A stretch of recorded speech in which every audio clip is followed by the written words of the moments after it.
I'm Miss Lynn from Elm. If you're viewing this video, it's because you want to see part 2 of Curious George, Rain or Shine. If you recall, George was starting to get the hang of predicting weather. He was making pictures and then checking them against the weather the next day. When we left, we said the next morning there were dark clouds to draw. His cricket friend was back, but he was much quieter. Does that mean the cricket could predict the weather? Did clouds mean that it would rain? George thought so. The drawings were becoming very useful.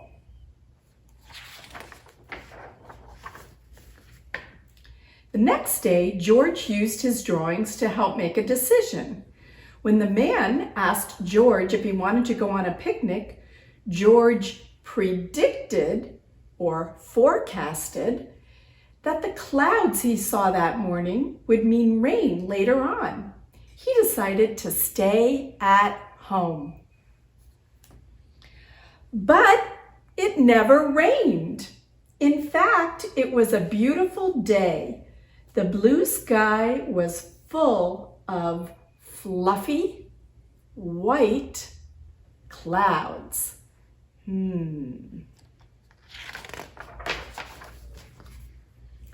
Aha! So maybe dark clouds meant that it would rain.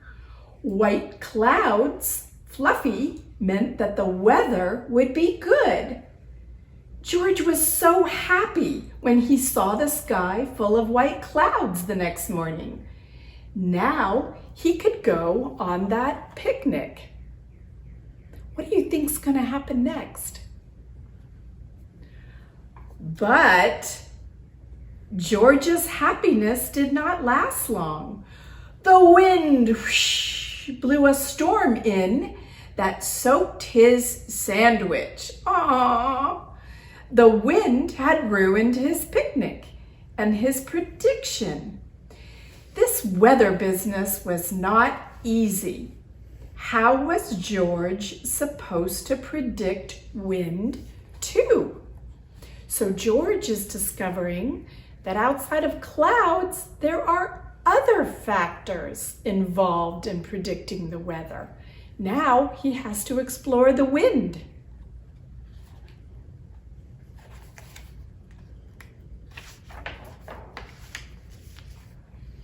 The next day, George noticed a flag flapping in the wind. He didn't have a flag, so he used the man's sock as one. George watched as the sock flapped in the direction that the wind blew. George also had a pinwheel. When the wind blew fast, his bee pinwheel spun quickly. When the wind blew slowly or not at all, the pinwheel spun slowly too. Now he could tell how fast the wind was blowing.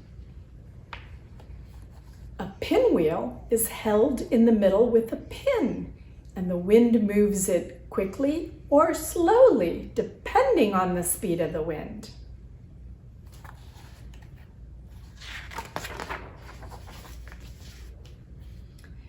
As a special treat, George's friend took him to the weather station for a visit.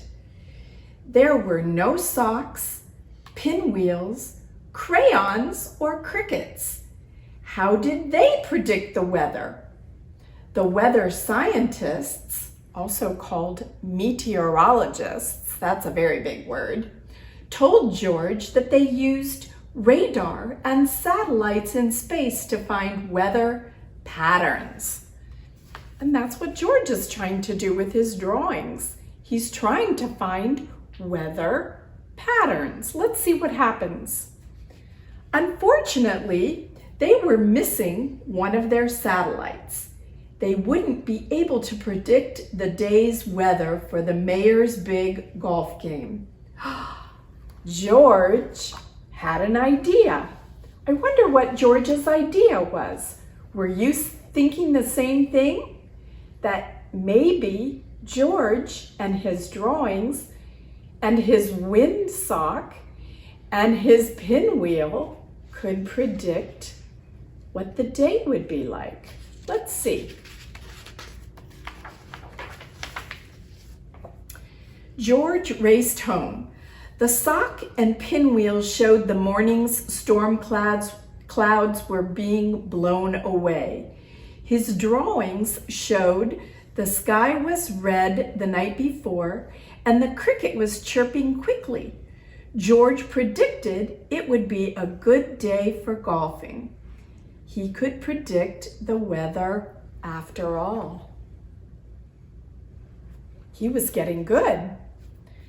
Back at the weather station, the mayor was happy to hear the news. He invited everyone to come to the golf course.